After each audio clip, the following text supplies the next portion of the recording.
Thanks for taking a moment to check out this episode of the Idea Talks. Before we jump into this month's big idea, I wanted to take a moment and encourage you to go on to iTunes and give us a 5-star rating. Let us know how much you're enjoying hearing these talks each and every month. Also, you can subscribe to our YouTube page or to our podcast each month. It's as simple as going on to those platforms and just searching for the Idea Talks. Thank you so much, and we hope you enjoy this month's episode. On this episode, we have Pastor Josh's brother, Matt, along with his sisters, Charity, Faith, and Hope. Together, they will discuss the big idea of parenting children to love Jesus. This is a 2-part episode, and we encourage you to listen to both parts this month.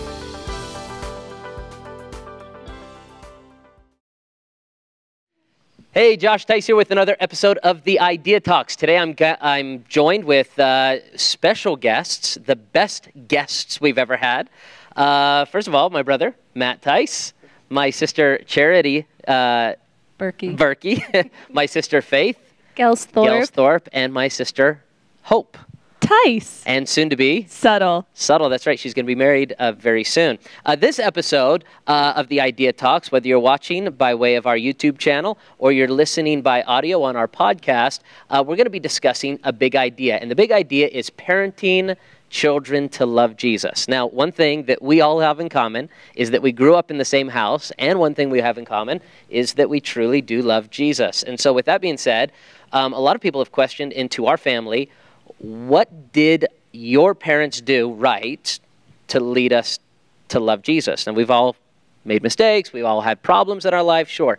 But we truly do love Jesus. And there are a lot of parents that are going to be watching or listening that might be saying, how do I do that? How do I parent children to love Jesus? So let's go ahead and just begin with that main concept. And in this episode, we're going to talk about 3 primary things. But let's go ahead and open with that question. What do you think Dave and Anna Tice did to help us love Jesus and want to be Christians in our lives? Let's begin with our eldest. Well, it's really cool to be with you guys, and good to be talking to you as well. You know, our mom and dad, I think the number one thing that our folks did is they had us in church, and they had us in church all the time.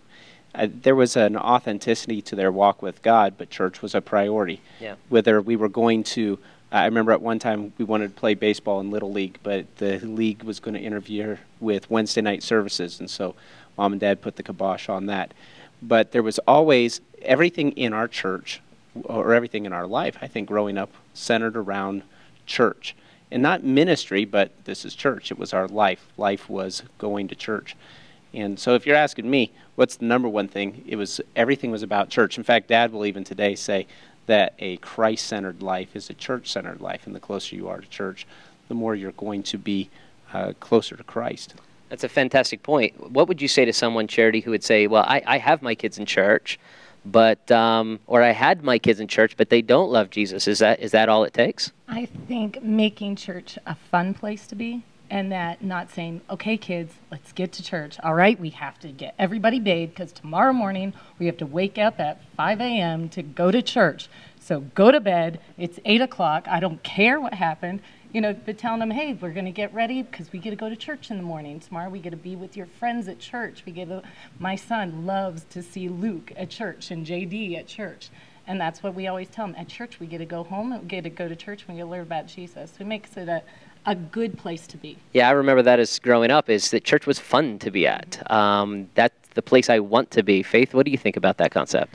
I think loving church, that was a big part of our lives. You don't disagree with the fact we should love church? I don't disagree with that. But I remember Mom and Dad saying all the time, isn't it neat that we get to do this? Jesus let us do this today.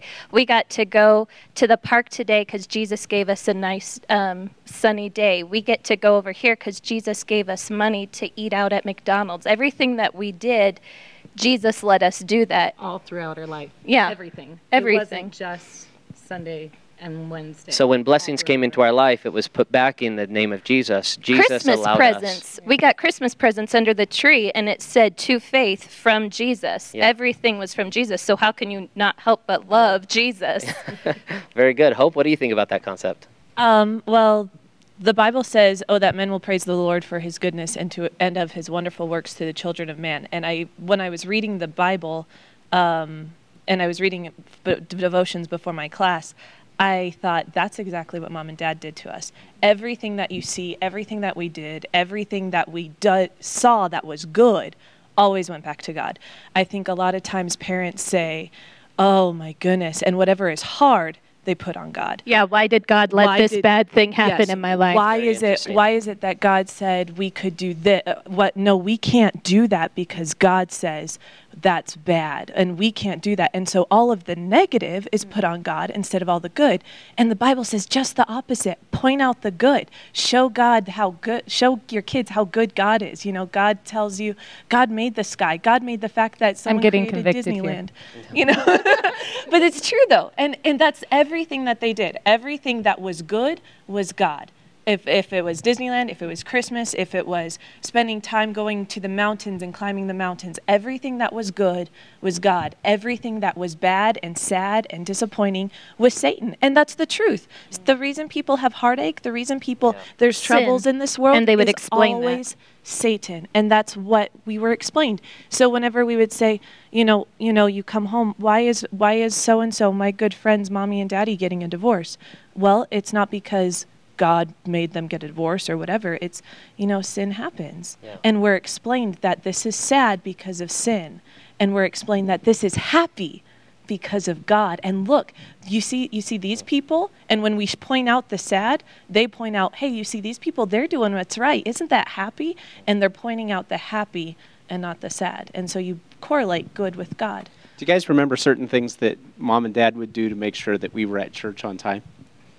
No. Like my rollers in my hair on Saturday night. Every Saturday night, the rollers in their hair? And the underwear on top of the rollers so that way they didn't fall out. Yeah, I remember whenever they would roll my hair on Saturday night. And it was and then you would wear back the in the underwear. 80s, it was perm. Because we could not afford, didn't know it at the time, shower caps to put on top of our heads. Hey, our mom was inventive, and it was clean, and just she as used good bleach. Yes, just as good as shower caps. If you're wondering. Do you remember that at 9 o'clock at night, every Saturday night, it's time to go to bed? I do remember It's that. time to go to bed. Why is it time to go to bed? Because we have church in the morning. Because we have church in the morning. Do you remember how every Sunday morning it was a challenge to get to church on time? I love the 5 a.m. breakfast. Oh, do you remember the 5 a.m.? That lasted for 2 years? So rise let and me shine and give God the glory. So my father would walk into our rooms at 5 a.m. on Sunday morning, and he would start singing that song. Rise and shine and give God the glory, glory. And I thought, we do not want to give God the glory, glory. Get out of our room. I stayed up late watching Dr. Quinn, Medicine Woman, and I don't want to go to church. And then he would make this huge breakfast with eggs and sausage and bacon and hash browns and all this stuff. I always liked that. Yeah. Me too. Yeah, and it was early. And so I never liked that. No, I didn't like it either. I was why like, in the world are we I at wanna go to 5 bed. o'clock in the morning? But that lasted for like 2 years. You think? I thought it lasted I like didn't think 6 it- weeks. Yeah, I that's don't what- think it lasted Really? very Oh, long. I have no Because idea. Mom didn't. This gives you insight into my brother's memory of things because he kind of hardly- always expands things. I when you hardly listen That's to why remember. we're here. I hardly remember even growing up with these children. Actually, I have no idea who they are. Hi, my name's Hope. Nice to meet you, Ho. Nice to meet see you. you. I'm invited to the wedding. So I have a question then. If How'd you get an invite? Who are you again? Okay, so if we like we've said before, we love Jesus, and all of us have our own circle of personal friends, and they would attest to we're not perfect, we've got our own issues, and we're still growing in our discipleship. We're still becoming more like Jesus every day. We're trying. But with that being said, definitely our spouses would know that to be true as well. But with that being said, we do genuinely love Jesus. And if our parents put that in our hearts, we have to begin asking a question, what did they do to parent us to love Jesus? And in this episode and in the next episode, I want to discuss 3 different concepts in this episode, 3 in the next. In this episode, I want to talk about specifically when it comes to parenting to love Jesus, I think it'd be good to talk about family fun time.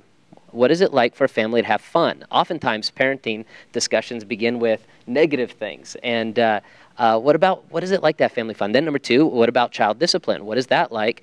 And then number 3, friendships. How do you help your children develop the right kind of friends?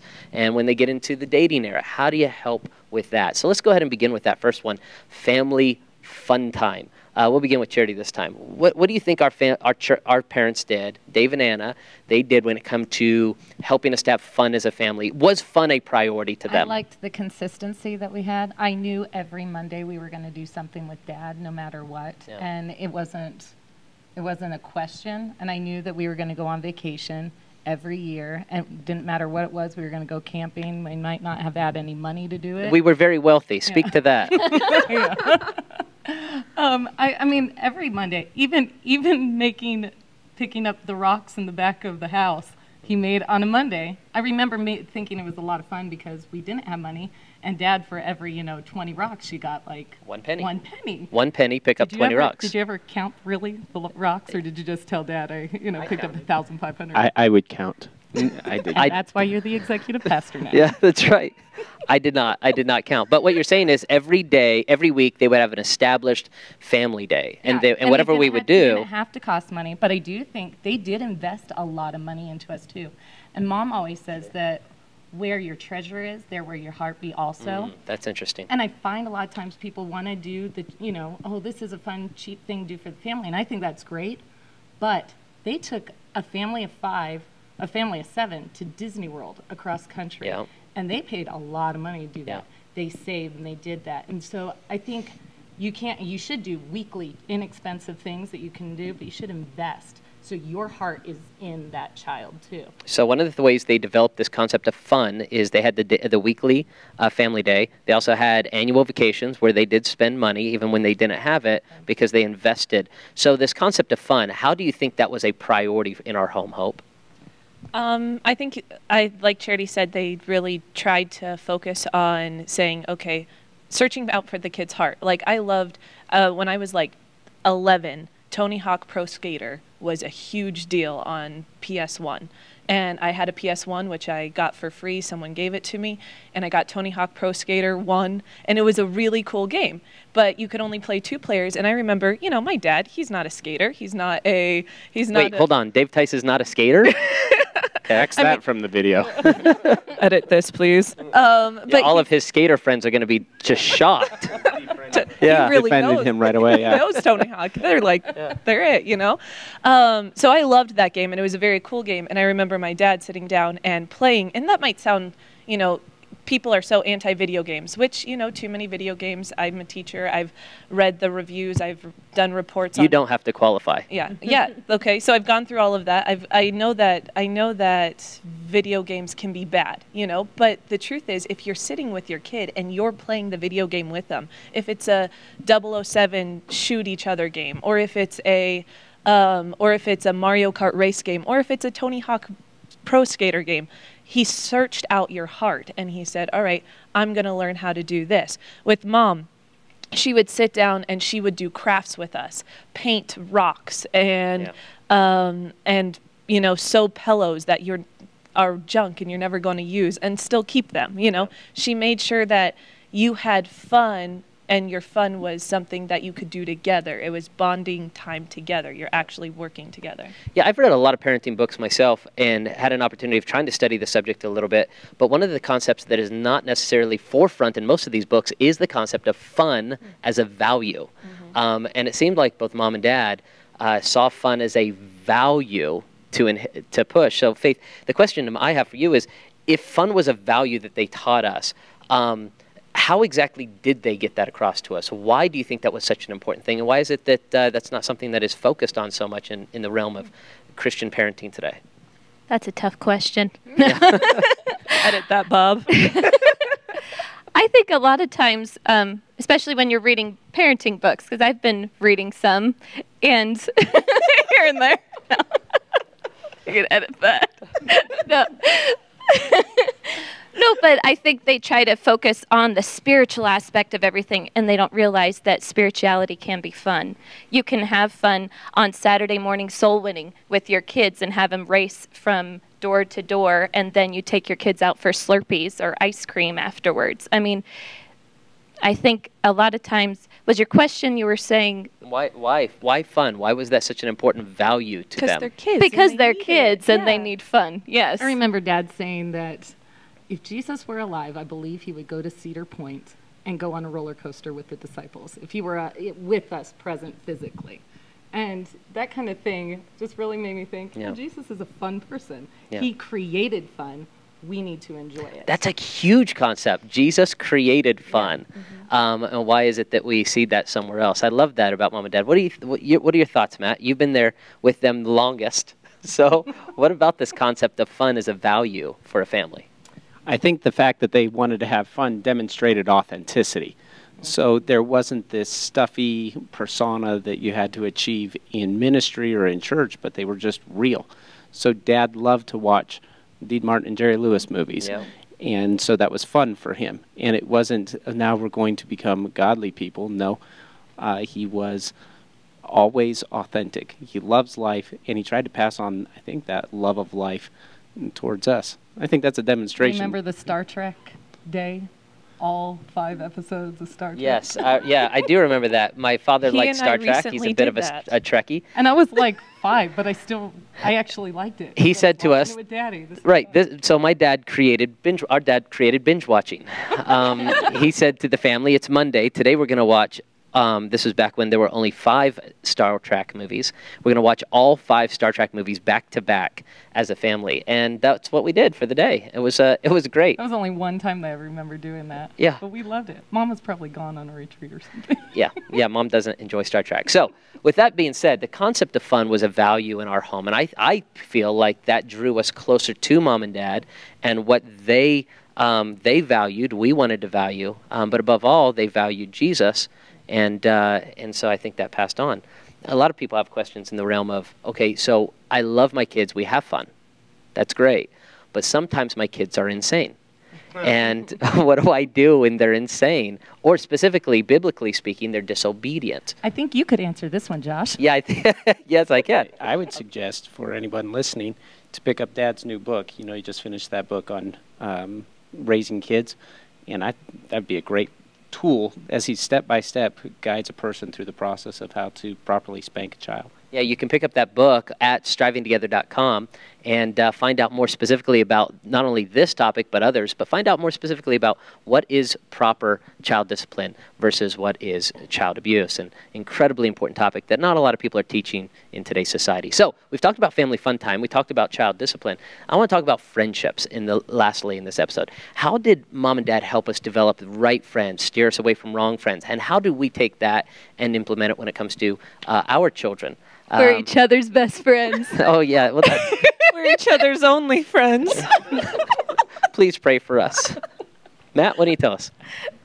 Well, friendship, first of all, it's encouraged. It's not, wasn't an isolationist point of view growing up in our home. Even though we were homeschooled and spent hours with each other every single day, we were always encouraged to be active in specifically our church. So in Awanas, that was a big deal.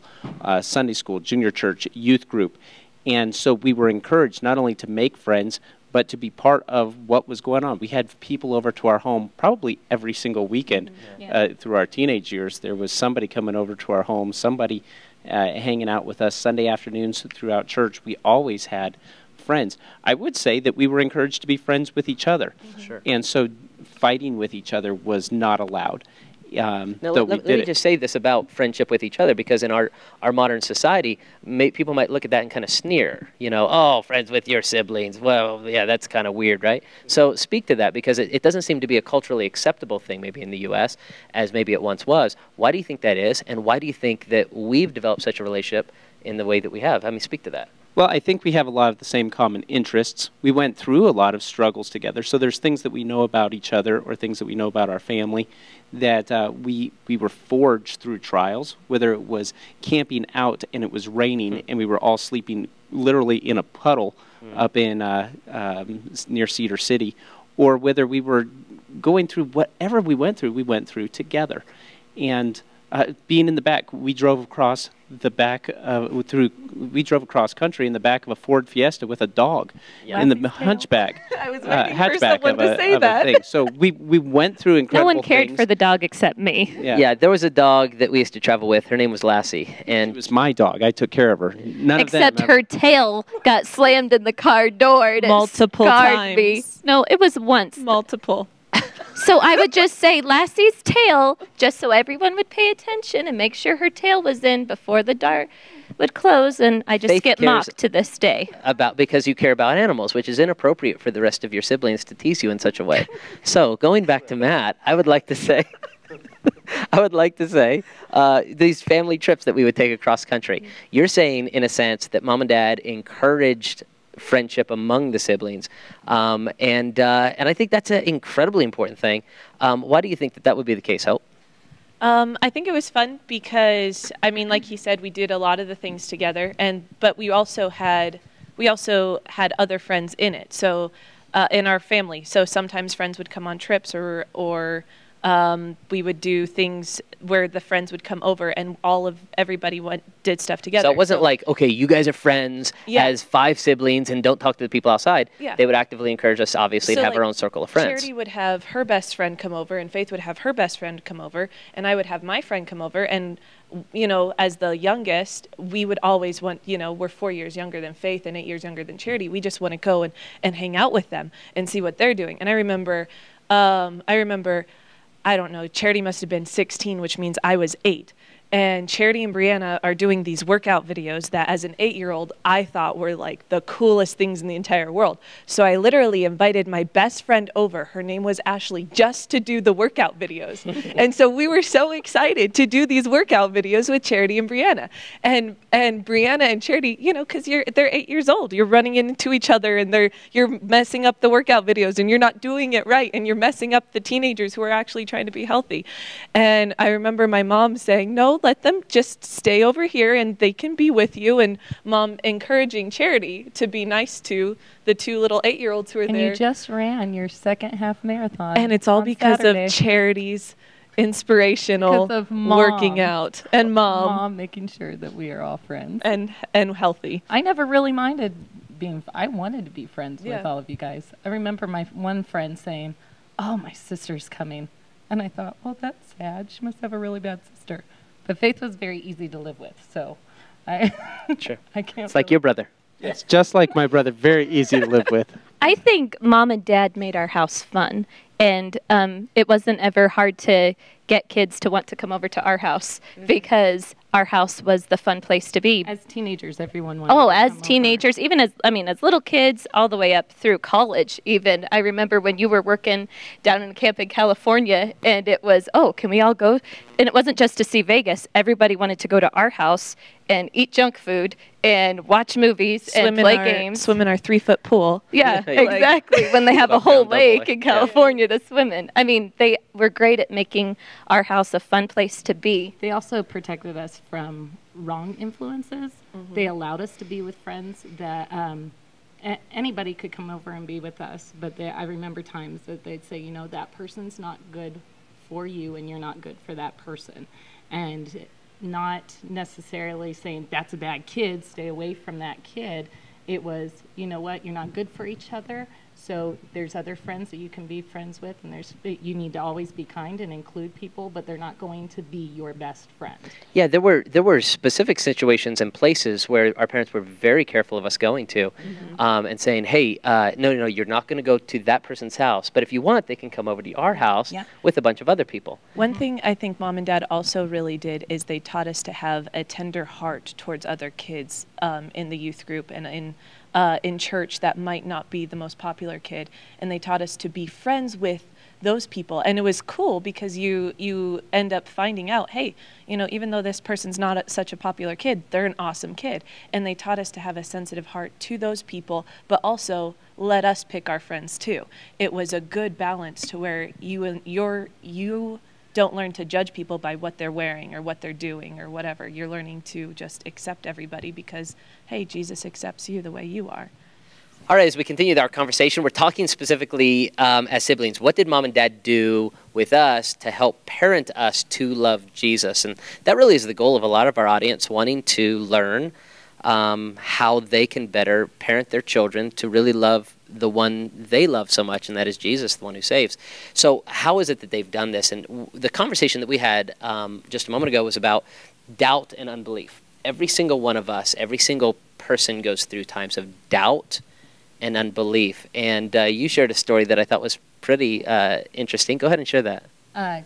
Just a couple months ago, my then 6-year-old, while we're driving down the road, he says, "So, Mom, what if this just isn't all real?" And I'm like, "What? What are you talking about? What if this, the Bible and Jesus? Now, don't get me wrong, I believe in Jesus, but what if this isn't real?" And I about got in an accident, slam on my brakes. I was freaked out. And he said, I was like, well, and I did remain calm. I said, well, it's all your own choice. So you have to believe yourself. I can't make you believe. I can pray that you believe, and I can do everything I can possibly do to teach you that Jesus is real, but it's something that you have to choose yourself. And I said, the way that I've learned to choose myself is by reading the Bible, because the Bible says that the more you read the Bible, faith cometh by hearing, and hearing by the word of God. Hearing by the word of God. And I explained that verse to him. I said, and that is exactly why I'm teaching you how to read. That is the main reason I'm teaching you to read, is so you can read the Bible. That's an interesting concept, right? Because here this child is stating their unbelief at the age of 6, 7 years old, and childlike faith gone. Gone. Yeah. And, we that are not first-generation Christians may not understand where first-generation Christians, they might hear their child say that and freak out. No, my child's an unbeliever. Right. What would you say to that type of person, Matt? Well, I think everyone, if they're sincere, will have times of doubt or struggle or what if this isn't real. But there will be a time, if there's consistency, I think, and a focus on the Word of God, that will bring us to a place of trusting the Lord and making it our own. I know for me there was a time when I became a Christian. I became a Christian. It wasn't just my parents' God. He was my God. And probably for all of us, how about you? When was the time when you became a Christian? Not necessarily when you were saved, but when the time when you said, okay, this Jesus thing is my thing. Yeah, for me, I became a Christian, or I guess I got saved when I was 5. And also, I got saved when I was 7.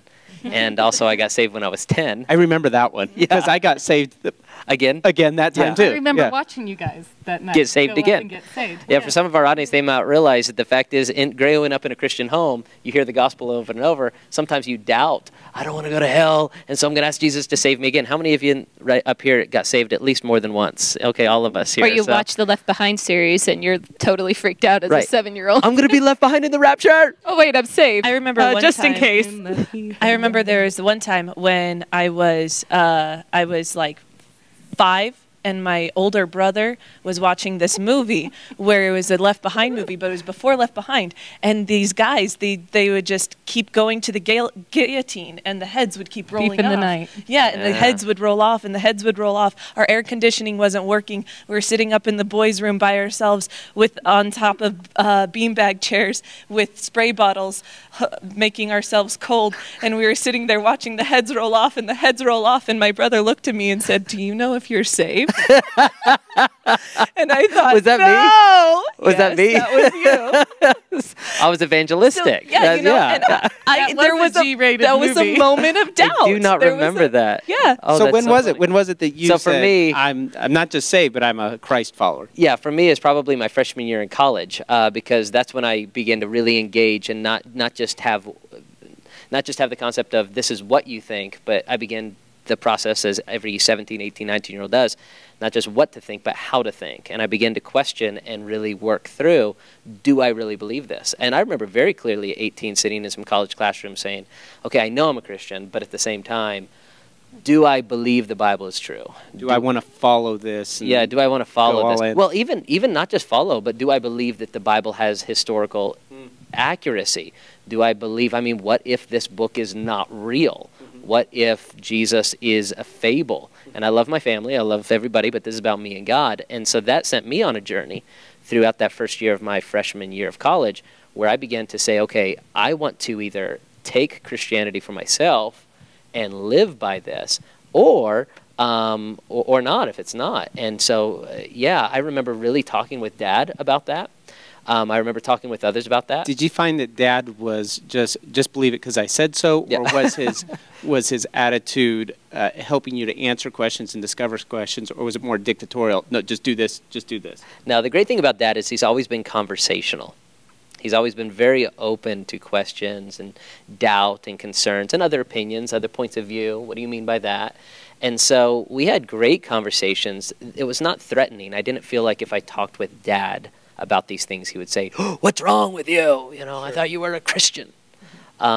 He was just very open and saying, well, you know, I thought through those things as well, but have you considered this? Have you read this book? Have you thought about this argument? And that really helped me navigate the waters of doubt and really effectively in my freshman year. Would you say it was a moment or more of a process? Oh, absolutely. For me, it was a process. I would say, according to the scripture, salvation is a moment of faith. But just because you're saved doesn't mean you won't doubt. And Dad took a long time with the process of making sure that there was faith, that I really did believe these things, especially if I was going down the path that I was heading. So as you grew as a young man, there was salvation experience. Probably at 5, childlike faith, you were saved. Sure. Multiple times you doubted it, probably because of sin in your life. But there was a time when you were a young man, a young adult, late adolescent, where you said, okay, this is me. How about you, Faith? When did it become real? Sure. Actually, I was thinking it was around college. It wasn't my freshman or sophomore year, because we were just unpacking a whole bunch of stuff in our house, and I found a paper it was a music theory class, and it said, why do you believe in listening to this and this type of music? And my whole answer was, I think you should just obey. If you're at college, you should obey the rules, and if you're at home, you should obey, which was a great answer for that. But then I found other papers my junior and senior year writing out why I believed what I believed, and I do remember going through that. There were certain things that I thought I allowed in my life, and then there were certain things I didn't allow in my life because I thought it's not just up to, oh, Mom and Dad said I shouldn't do this, so I shouldn't do this. Or, oh, now I have a teacher or a dean telling me I need to do this and I need to do this. I need to make sure that I'm doing this because I want to please Jesus. So Mom and Dad, they would give kind of an age when we were accountable to God, where they would almost release us. Why don't you speak to that? I loved we joke around and we call it our bar mitzvahs. For girls, it was bat mitzvah. Yes, and it was when we turned 20 years old, and there's a whole reasoning behind that, and that's scriptural, that Dad and Mom are no longer, they are still our authority if we were unmarried, but they are more advisory in nature. Yes, and they were no longer responsible for our actions. We're directly accountable to God as their child. So they would make it. Dad always made it the funnest, most fun thing. I remember it was an experiment with Matt's. When Matt turned 20, it was a big deal. And so I don't know what you thought of it, like as, oh, here, Dad, we're going to do this big old thing when I'm turning 20.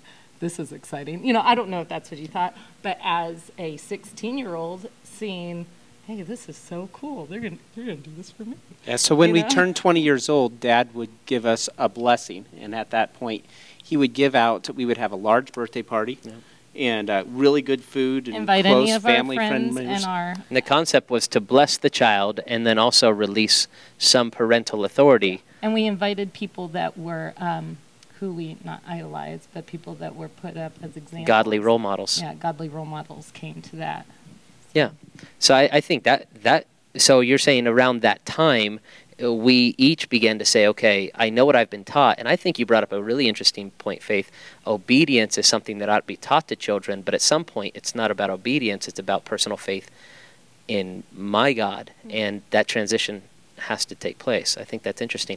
I think seeing it real in Mom and Dad, too, was a big, big deal. What do you mean real? Knowing that they believed this, not just to put on a show for other people, that if they were out in the middle of the woods, they'd be doing the exact same thing. They would still be telling people about Jesus. They weren't doing it for fame. They weren't doing it to get, of course, Mom Mom wouldn't do it to get to know anyone. Mom would, Right. she just Mom's a wanted- very private person. Exactly. So Mom wasn't also just doing it to please Dad. Mom was doing it because she really believed it was what God wanted her to do. And I think that was a huge part of it for us girls. We see Mom, not only does Dad believe this 100%, but Mom's not going around Dad's back and saying, yeah, that's what Dad believes, but it's okay. We can put on this. She never went behind Mom's back, we can Dad's put this back. music on. It's okay. It's not a big deal. Oh, Dad's not here. We're going to watch this movie. I know Dad says it's not okay. We're going to do this.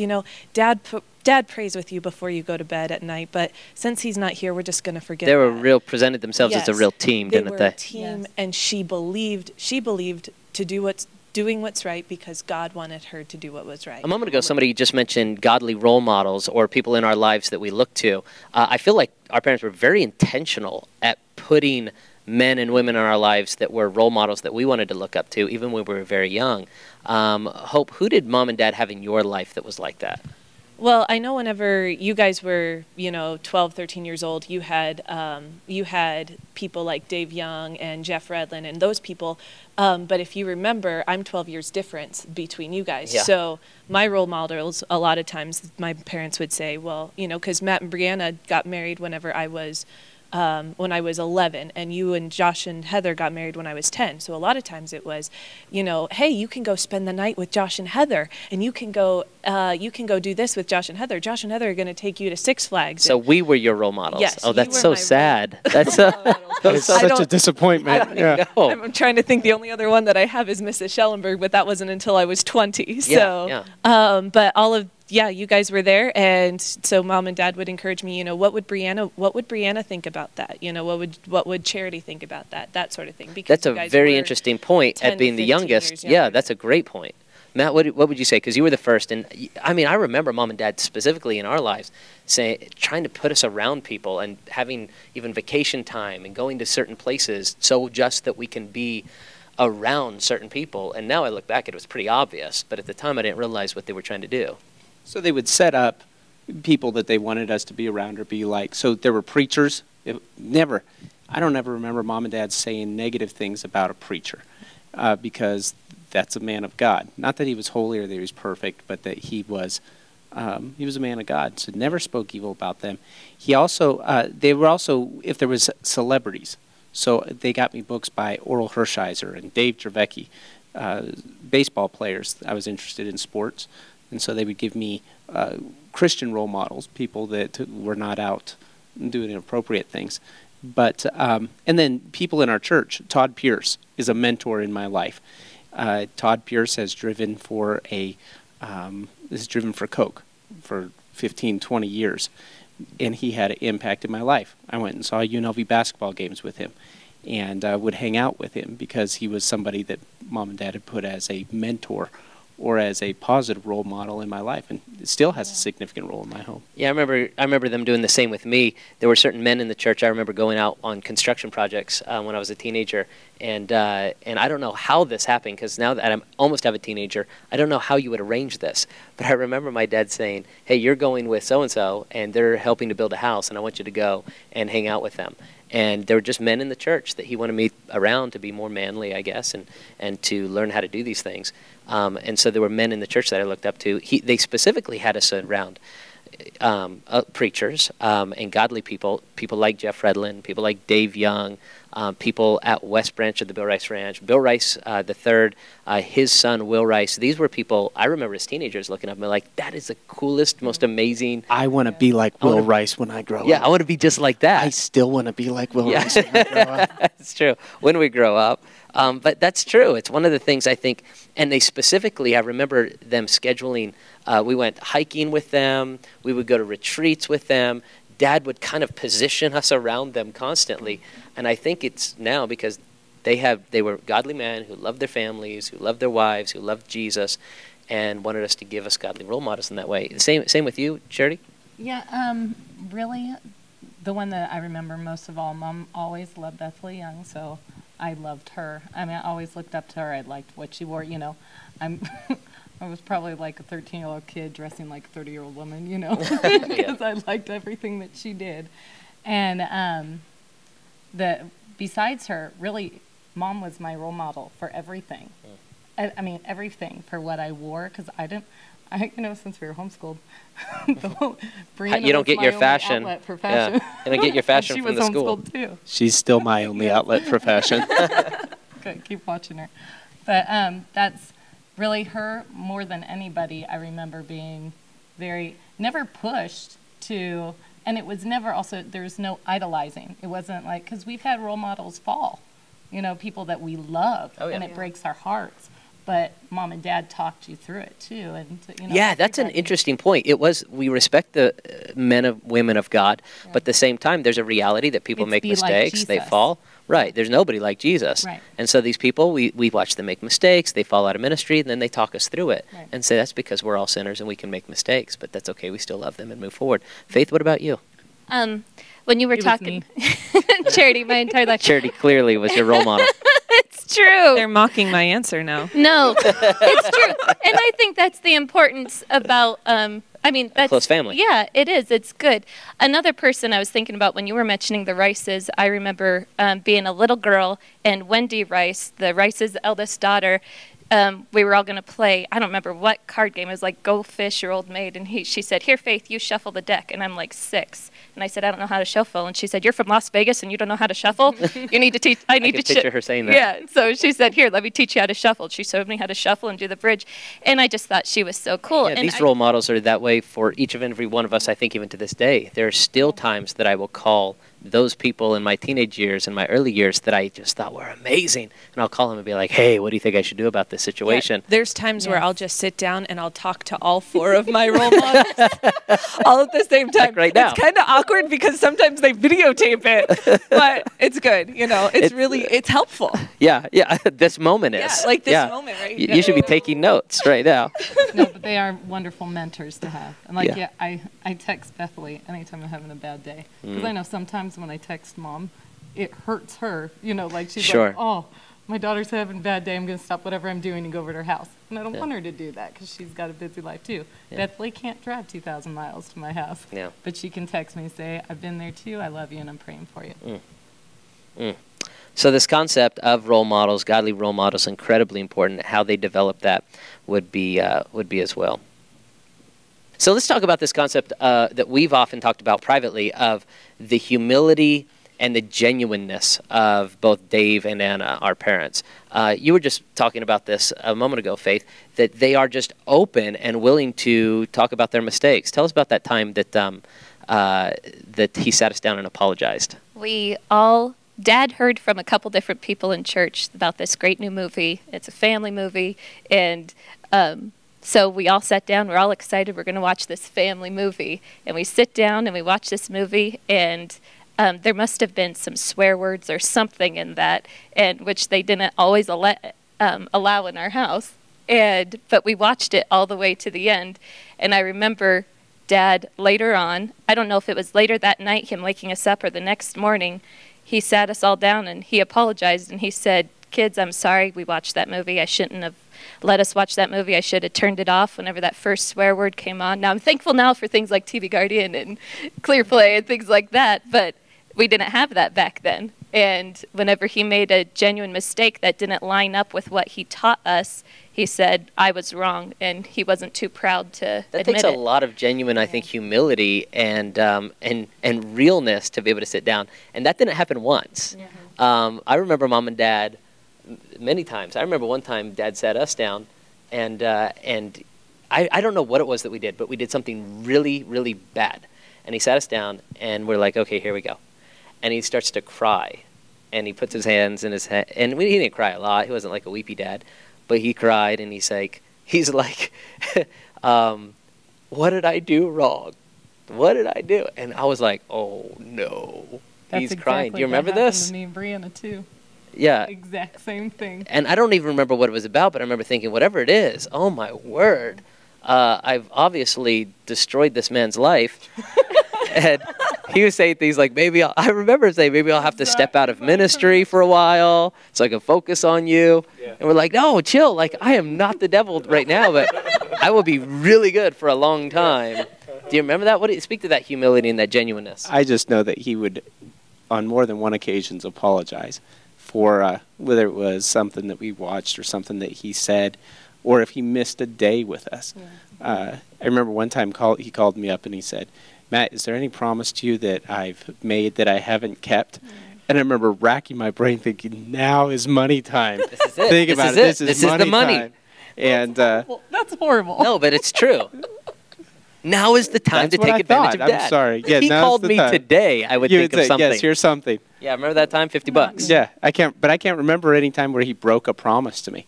And so there was just authentic humility and just, I'm going to be real. Dad and Mom were funny because they would go away to like couples retreats. Oh my goodness. Or parenting seminars. It was all over, huh? Yeah, and then they would come and they were like, we said some nice things about the Rices, so I remember I never knew who Bill Rice III was, but I genuinely had a dislike for him because Mom and Dad would go to the Bill Rice Ranch, and when they would go there, they'd come back and they'd be quoting verses as they're spanking us. Love them, lick them, and learn them. Yeah. And so there were several things. I remember before that ever happened, they would sit us down and they'd be like, "Children, we'd like to say that we have not been parenting you correctly. We have not spanked you like we should. Things will change going forward." And we're like, "Oh, here we go again.